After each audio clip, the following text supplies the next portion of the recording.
Hi everyone, good morning. Back again with me Maura Dwi Ashifa at OK News. The news I convey today is about the United States use veto right again to reject the draft resolution of United Nations Security Council regarding the war in Gaza between Hamas and Israel.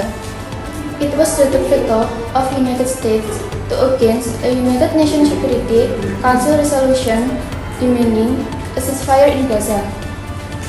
Many countries criticized the United States for using its veto power. As of December last year, the United States has used its veto power to against resolution criticizing Israel 45 times. Okay everyone, we are connected live with an OK News reporter, Muhammad Habib. Habib, how is the situation there at the moment? Okay, thank you, Maura. I am currently near the Gaza border, in the Palestinian Temporary Government building. The situation here is dire. Many families have been forced to flee their homes, seeking shelter amid ongoing airstrikes. Access to basic needs such as food, clean water, and medicine is extremely limited, while humanitarian aid struggles to get through due to strict blockades. Medical workers are overwhelmed with the growing number of casualties every day. We've also spoken to several residents who expressed their hopes for the international community to take concrete steps to end this conflict. However, with the United States' large veto, many people feel disappointed as the effort for a ceasefire are once again delayed. Thank you and back to the studio. Thank you for the information. Then we will listen a statement from the United States in United Nations Conference. We made clear throughout negotiation we will not support an unconditional ceasefire that's filed to release the hostage. Because as this council has previously called for, a durable end to the war must come with the release of the hostage. These two urgent goals are inextricably linked. This resolution abandons that necessity, and for that reason, the United States will not support it. Simply put, this resolution will have sent a dangerous message to Hamas. There's no need to come back to the negotiation table. Thanks. That is the statement from United States. Then we will see and listen to an interview with a law lecturer related to this issue. In advance, thank you to Mr. Ayub as an international law lecturer at the Faculty of Law of Sebelas Melati University who has been willing to take the time to be interviewed. Well, Mr. Ayub, what do you think about the conflict between Palestine and Israel? Yeah, the conflict in Israel since maybe approximately 1949, there was Israel established to be a country. One of the problems in Israel and Palestine is why the area in Israel is wider and wider. Nowadays, the conflict of Israel is held combined among not only Israel and Palestine, but also in Israel, Hezbollah, Iran, and etc. in the Middle East of among the country in the Middle East. Israel suspect to be crime in genocide and crimes against humanity.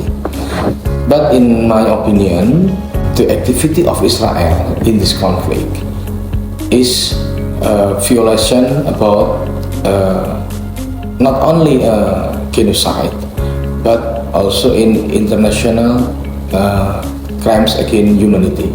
According to the Rome Statute 1998, there are 4 types the violation of human rights. We can say the gross violation of human rights. The first is genocide, the second crimes against humanity, the third is aggression, and the fourth is war crime. Then what do you think about the use of veto by America to protect Israel? We have to know about the veto. What is veto? Veto is a right. Veto is a special right which have in the five of country: United States, England, France, China, and Russia. If there are a dispute between human rights or a violation between human rights, every state